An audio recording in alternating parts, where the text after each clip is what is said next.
नमस्कार। आप देख रहे हैं खबर भारत और खबर भारत में खबर भारत का विशेष कार्यक्रम खास मुलाकात। आज आपकी खास मुलाकात हम करा रहे हैं ऐसे शख्स से जिसने जीवन में बहुत संघर्ष किया और संघर्ष करने के बाद वो उच्चतम पद पर पहुँचे और संघर्ष के दिनों में जो उन्होंने परेशानियां झेली, दूसरों को भी वो परेशानी और वो पीड़ा ना हो, इस बात का उन्होंने अपने पूरे सेवा काल में ध्यान दिया और सफल रहे। तो ऐसे शख्स का नाम है रमेश भंडारी, पूर्व IAS। इनसे हम मुलाकात करेंगे। रमेश भंडारी साहब, आपका हमारे खास मुलाकात कार्यक्रम में बहुत बहुत हार्दिक स्वागत है। आपसे हम आज हमारे खबर भारत के दर्शकों की मुलाकात कराने जा रहे हैं। आपसे ये हम सुनना चाहेंगे, हमारे दर्शक ये सुनना चाहेंगे कि आप इस पद पर जहाँ से सेवानिवृत्त हुए, छतरपुर के जिलाधीश, छतरपुर के कलेक्टर से, तो वहाँ तक की आपकी यात्रा किस प्रकार की रही?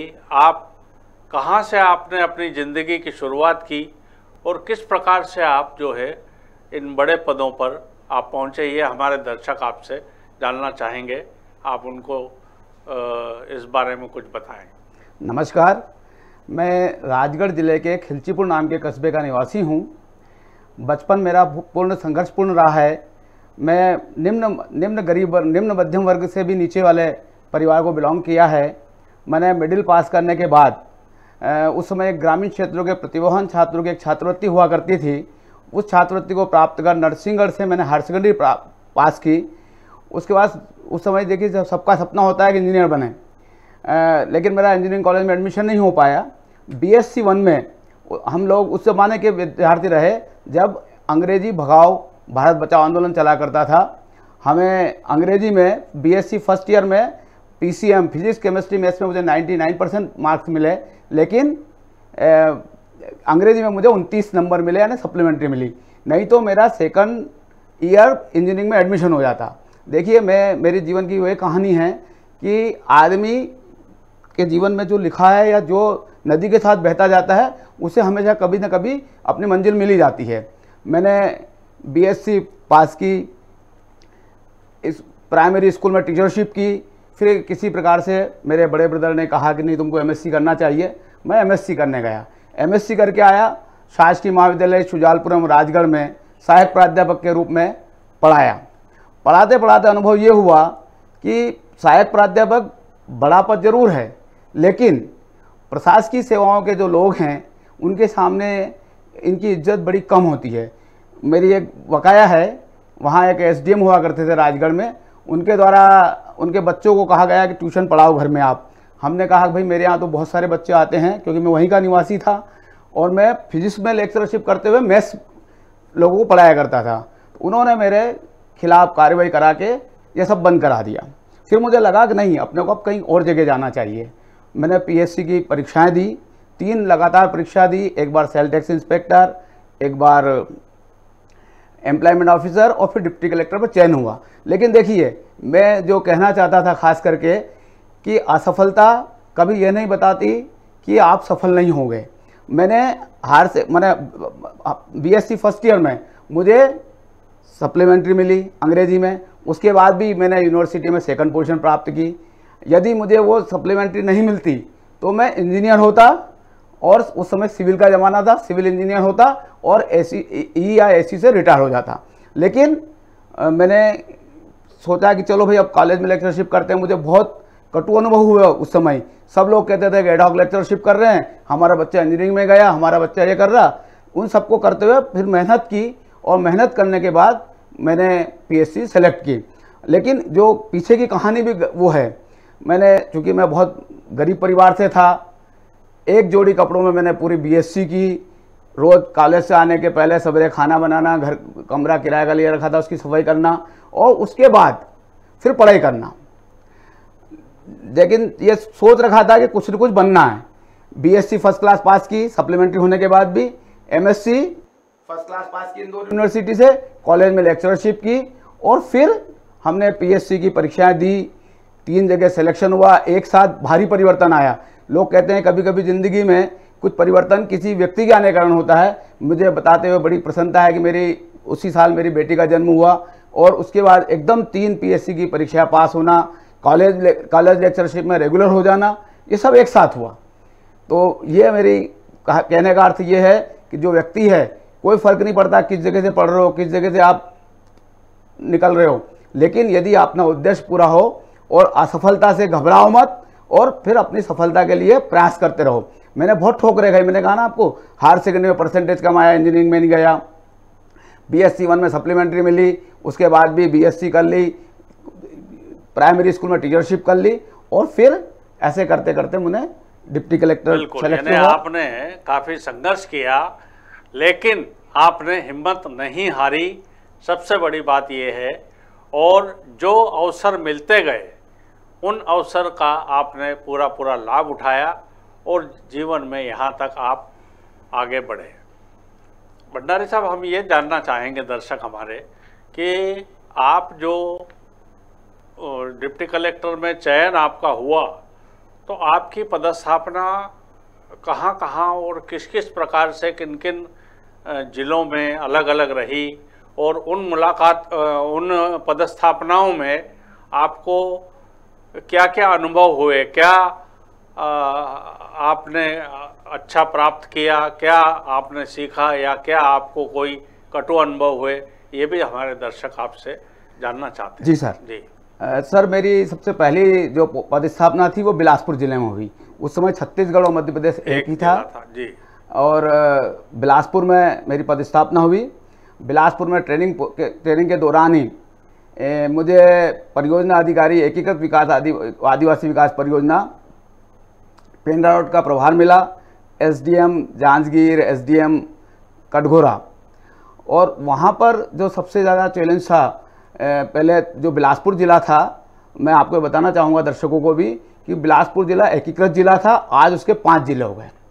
जहाँ मैं एसडीएम था वो एक ऐसी जगह थी जिसमें 5 ब्लॉक हुआ करते थे, और आज उसके 2 ज़िले हो गए। उसमें कोल एरिया था, उसमें एनटीपीसी थी, एमपीबी थी, बांगो डैम था, और यहाँ की विभिन्न प्रकार की समस्याएं थी। खास करके एक तरफ बहुत ही गरीब आदिवासी एरिया हुआ करता था, जहाँ पर हम सड़क, पानी या बिजली की सुविधाएं नहीं थी। उनको किस प्रकार से शिक्षा दी जाए, किस प्रकार से वहाँ तक सप्लाई चेन बनाया जाए, वो एक चैलेंज हुआ करता था। दूसरी तरफ कोरबा, एक्चुअली वो मेरे सब डिवीजन का हिस्सा, आधा हिस्सा कोरबा में था। एक चमकता हुआ शहर था, चमकती ज़िंदगी थी। फिर वहाँ की अपनी अलग चीज़ें हुआ करती थी, खास करके कोल एरिया का और एनटीपीसी का उस समय काफ़ी लेबर प्रॉब्लम्स हुआ करती थी। इवन मुझे अनुभव है, बहुत ही जूनियर आदमी था, 2 साल 3 साल की नौकरी थी। एनटीपीसी में एक बार बंधुआ मजदूरों ने हड़ताल कर दी और उन्होंने घेराव कर लिया। उस समय सर स्थिति यह हुआ करती थी कि सवेरे 5 रात भर हम जीप में बैठते थे, और जीप में बैठ के सवेरे दरवाजे के अंदर मैंने कर्मचारियों को अंदर किया, फिर घेराव हो गया। और उस ज़माने में बिजली का इतना महत्व था सर, वहाँ पर 2100 मेगावाट का एनटीपीसी का पावर हाउस था कि भारत सरकार के ऊर्जा सचिव और होम सचिव ने फ़ोन पे हॉट टॉक पे बात की और कहा कि भंडारी जी किसी भी स्थिति में इस हड़ताल को ख़त्म कराइएगा। हमने लोगों को विश्वास में लिया, मजदूरों को, और विश्वास में लेकर उस हड़ताल को अपनी जिम्मेदारी के आधार पर ख़त्म कराया। और उसका परिणाम ये हुआ कि उन लेबरों को आज भी वो मुझे बहुत अच्छी तरह से मानते हैं। 30-35 साल के बाद भी उनको जो उनका वाजिब हक था, जो ठेकेदार नहीं देना चाहते थे, वो ऊपर से मंजूर करा के दिलाया। तो वो मेरे लिए बहुत कड़वा बहुत अच्छा अनुभव था। उसके बाद सर मेरी पोस्टिंग बिलासपुर में, मैं सिटी मजिस्ट्रेट, आजकल जिसे एडीएम कहते हैं, उसके पद पर रहा।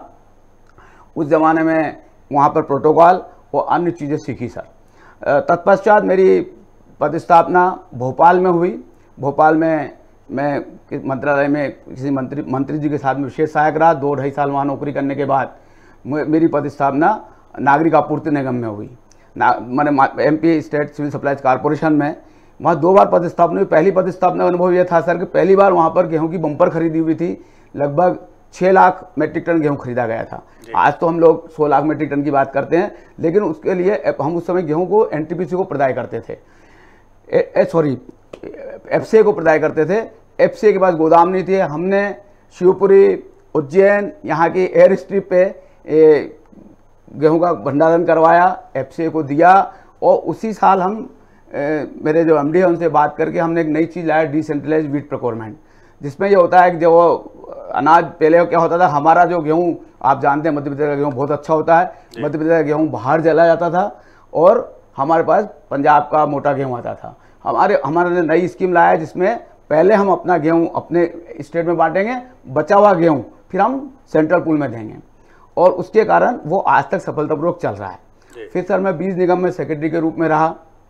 यह मेरी छोटी मोटी पदस्थापना भोपाल में रही, क्योंकि भोपाल में मैं लंबे समय पदस्थापित रहा। उसके बाद सर मेरी पदस्थापना इंदौर में हुई। इंदौर नगर निगम में एडिशनल कमिश्नर के रूप में रहा, लेकिन 6 महीने बाद चुनाव होने के कारण मुझे कलेक्ट्रेट में एडिशनल कलेक्टर बनाया, और एडिशनल कलेक्टर के दौरान ही मुझे ADM की पदस्थापना प्राप्त हुई। इंदौर में ADM की पदस्थापना के दौरान जो मुझे सबसे अच्छा अनुभव है सर, वो मेरा अनुभव ये है कि उस समय महामहिम भूतपूर्व राष्ट्रपति अब्दुल कलाम जी का 1 दिवसीय दौरा इंदौर में हुआ।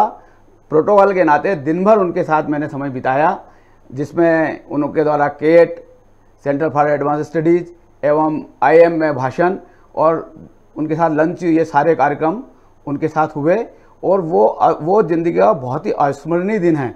मुझे अभी भी याद आता है कितने बड़े व्यक्ति के सामने बैठ के आपको बात करना, और उनकी जो सहज सरल व्यक्तित्व था, वो इतनी छोटी छोटी बात ध्यान रखते थे। ये हम पीछे रह गए, लंच में बैठ गए तो उन्होंने कहा भाई वो कहाँ है हमारे साथ जो सवेरे से लंच करिएगा। बहुत ही प्रेम से बात करना, साधारण भोजन करना, और हर चीज़ को समझाना। जब केट में ऐसे स्थान पर उनके साथ जाने का सौभाग्य मिला जहाँ पर कोई साधारण व्यक्ति नहीं जा सकता, उन्होंने वहाँ की मशीनरी और उनकी चीज़ों के बारे में जो एक्सप्लेन किया, वो कल्पनातीत है। मतलब वहाँ के जो डायरेक्टर मिस्टर साहनी थे, उन तक को वो चीज़ें, वो ज्ञान विज्ञान का नहीं था जो सरल शब्दों में सर ने एक्सप्लेन किया। इसके वो मेरा स्मरणीय चीज़ है। इसके अलावा सर इंदौर के दौरान मनमोहन सिंह साहब प्रधानमंत्री जी एवं अन्य कई VIPों का आगमन, लाल कृष्ण अडवाणी जी, अटल बिहारी जी वाजपेयी, वो तो प्रोटोकॉल के नाते करना था वो किया। लेकिन 2 चीज़ें और जो इंदौर के बारे में मैं बताना चाहूँगा। एक तो है सर कि आप सब जानते हैं महू में अम्बेडकर स्मारक है। वो पहली बार माननीय मुख्यमंत्री जी द्वारा ये कहा गया कि वहाँ जितने लोग आते हैं उन सबका जो व्यवस्था है वो राज्य सरकार करेगी। 4 दिन पहले सर ने बोला, तो हम लोगों ने उनके जो लोग आते हैं लगभग 35-40 हज़ार लोग उस साल आए थे, उनके लिए खाने की, रुकने की और सारी व्यवस्थाएं की। साथ में अम्बेडकर स्मारक का उद्घाटन माननीय लाल कृष्ण अडवाणी साहब के सामने इसके द्वारा संपादित हुआ। वो बहुत ही चैलेंजिंग काम था, क्योंकि कितने लोग आएंगे ये पता नहीं, कहाँ से आएंगे ये पता नहीं, और कैसे व्यवस्था होगी। लेकिन वहाँ पर जो व्यवस्था बनी वो वहाँ के प्रशासन, लोकल प्रशासन, इन सब की से बनी, वो अस्मरणीय कार्य है। दूसरा जो सबसे कड़वे अनुभव है इंदौर के, वो आप सब जानते हैं 2008-9 में सांप्रदायिक तनाव इंदौर में व्याप्त था। विभिन्न जगहों पर कर्फ्यू लगाना पड़ा, कई लोगों को गोली चालान में और अन्य चालानों से मृत्यु हुई। और उसके बाद जो अनुभव हमारा है कि यदि आप सच्चे हो और आप यदि निष्पक्ष काम करते हो तो दोनों समाज के बीच में फिर हमने एकता बनवाई, और कई सारे आयोगों को हमने फेस किया। लेकिन चूंकि हमारी कहीं नीयत खराब नहीं थी, इसलिए कोई किसी के ऊपर कोई आँच नहीं आई। ये हमारा इंदौर का सफल कार्यकाल रहा सर। उसके बाद फिर मेरी पदस्थापना भोपाल में हुई, राज्य शिक्षा केंद्र में एडिशनल मिशन डायरेक्टर के रूप में। एडिशनल मिशन डायरेक्टर के रूप में शिक्षा, मैंने एक नई चीज़ मेरे को मिली। पहले हम सोचते थे कि शिक्षा जो है वो बड़ी सामान्य बात है, आदमी पढ़ लिख लिया, क्योंकि मैं कॉलेज में लेक्चरर था। लेकिन यहाँ आके मैंने सीखा सर कि प्राइमरी शिक्षा बहुत अलग चीज़ है, मिडिल की शिक्षा, हायर सेकेंडरी की शिक्षा और कॉलेज की शिक्षा। कॉलेज में पढ़ाना अलग चीज़ है, वो प्राइमरी स्कूल के बच्चों को किस प्रकार से कोर्स डेवलप होता है, किस प्रकार से पुस्तक डेवलप होती है, वो सीखा, और फिर उसमें जो योगदान दिया वो अविस्मरणीय है। और मुझे एक नया कॉन्सेप्ट शिक्षा के प्रति प्राप्त हुआ कि ये भी अलग चीज़ होती है। और क्यों किस प्रकार से चीज़ें डेवलप होती हैं, किताब, कोर्स, सिलेबस, ये सब यहाँ सीखने को मिला। इसके बाद मेरी पदस्थापना सीओ जिला पंचायत बुरहानपुर के रूप में हुई। बुरहानपुर एक बहुत ऐतिहासिक एवं धार्मिक नगरी है। हम उनको दक्षिण का दरवाज़ा कहते हैं, क्योंकि जब पैदल युद्ध हुआ करते थे, पैदल हुआ करते थे मुगल काल और उसके बाद का काल, उसके लिए पूरा दक्षिण में जो भी अभियान होते थे उनके लिए बुरहानपुरी बेस हुआ करता था। बुरहानपुर में काफ़ी ऐतिहासिक चीज़ें हैं, धार्मिक दृष्टि से भी बुरहानपुर का कोई जवाब नहीं है। वहाँ के बहूजी महाराज का मंदिर, इसके बाद खास करके गुरुद्वारा, वहाँ पर गुरु गोविंद सिंह साहब एक माह रहे, स्वर्ण उनके द्वारा लिखित स्वर्ण वाला पत्र अभी भी उपलब्ध है। इसके अलावा हर प्रकार के समाज वहाँ पर है। स्वामीनारायण संप्रदाय का बहुत बड़ा केंद्र है, सिखों का है ही, और इसी प्रकार से बोहरा समाज का बहुत बड़ा केंद्र है। वहाँ की पदस्थापना के दौरान उनके धर्मगुरु का आगमन हुआ। लगभग 15 दिन वो बोहरा समाज के धर्मगुरु, जो भी धर्मगुरु है, इनके पिताजी वहाँ रहे और उनके साथ 1 to 1 की मुलाकात और उनके आशीर्वाद प्राप्त हुए। अगर आप देखें तो मैंने जितने भ्रमण मध्य प्रदेश के नगरों का किया, उनमें बुरहानपुर का कोई जवाब नहीं है।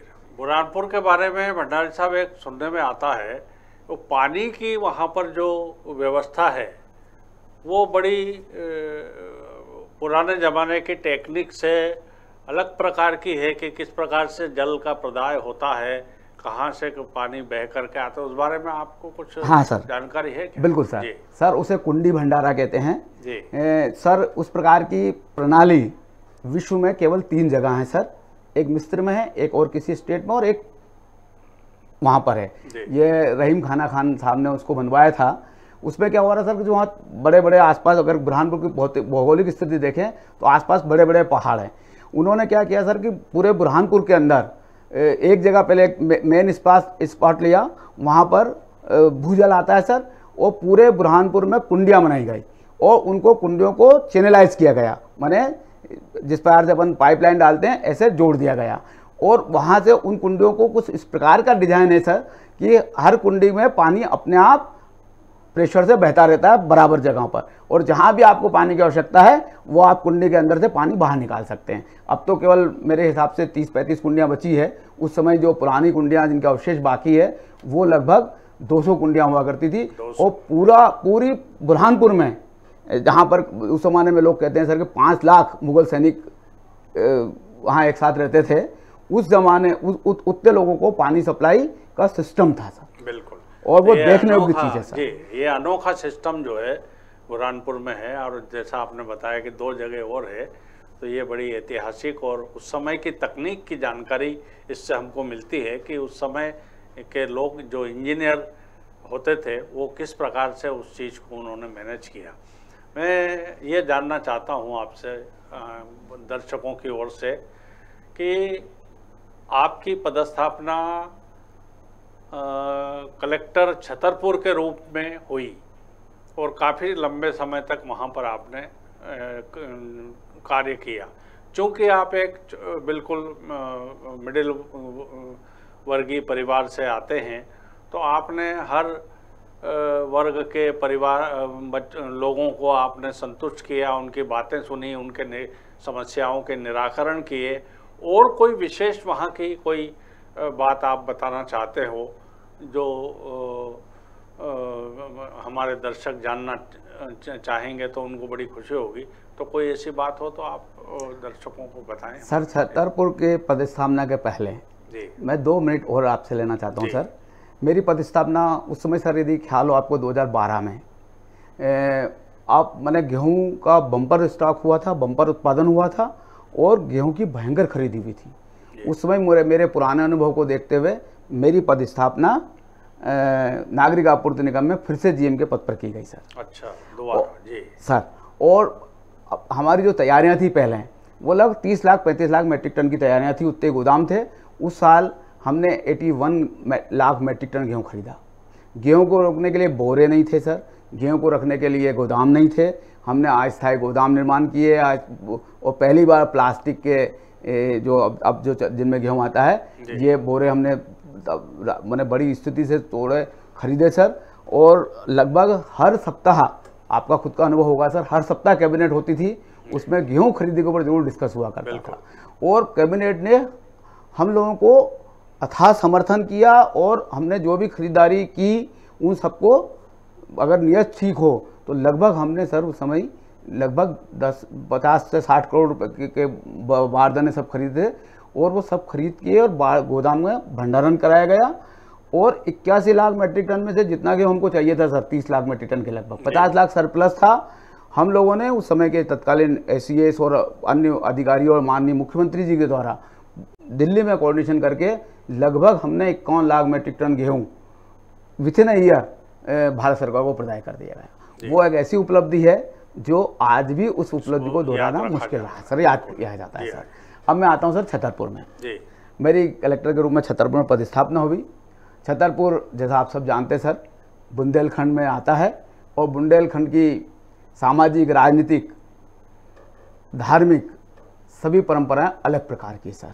उनको, हम मालवा के निवासी थे, पहली बार वहाँ गए, दोनों में बहुत फ़र्क था सर। एक तो वहाँ पर ऐतिहासिक, प्रागैतिहासिक रूप मैंने ऐतिहासिक खजुराहो है सर, जिसका अपने आप में कोई जवाब नहीं है, तो विश्व प्रसिद्ध है। और दूसरा आप सब जानते सर कि पहला अंतर्राष्ट्रीय एयरपोर्ट अगर मध्य प्रदेश का था तो खजुराहो था जी। उस ज़िले में सबसे बड़ी समस्या आती सर पानी की समस्या। मतलब अक्सर ये माना जाता है कि 10 साल में से 8 साल सूखा पड़ता है और उसके कारण वो ज़िला माननीय मोदी जी ने पूरे भारत के ज़िलों का सर्वे कराया था और एक आकांक्षी ज़िले हमने खोजे थे कि जो आकांक्षी का मतलब अपन अगर साधारण भाषा में कहते तो पिछड़े ज़िले, लेकिन उन्होंने एक नया नाम दिया था आकांक्षी ज़िले, यानी वो ज़िले जिनमें आकांक्षा अगर है तो वो आगे बढ़े। उन ज़िलों में हमारा चयन हुआ था और हम लोगों ने ज़िले को आगे बढ़ाने के लिए खास करके एजुकेशन एंड हेल्थ और एग्रीकल्चर सेक्टर में काफ़ी वहाँ पर काम किए। एग्रीकल्चर मैंने, मुझे अभी भी याद है कि सर मोदी जी ने इस पर बहुत ज़्यादा चीज़ें की थी। मेरी मोदी जी से सर छतरपुर ज़िले की पदस्थापना के दौरान 4 बार मुलाकात हुई। 2 बार तो सर छतरपुर मैंने खजुराहो आए अन्य ज़िलों में जाने के लिए, 1 बार वो चुनाव की सभा में आए थे, उस समय तो हम चूँकि प्रोटोकॉल के तहत मिल नहीं सकते थे। और 2 बार सर आकांक्षी ज़िले के लिए, एक बार जबलपुर उन्होंने बैठक ली जहाँ एक मैंने 1.5 घंटे तक 1 to 1 8 कलेक्टरों से बात की थी। इसी प्रकार से उन्होंने दिल्ली में एक बैठक ली जिसमें पूरे भारत से 135 आकांक्षी जिले के कलेक्टर थे और 3 दिन लगातार वो 4-4 घंटे हमारे साथ डिस्कस करके जिलों के प्लान बनाए थे।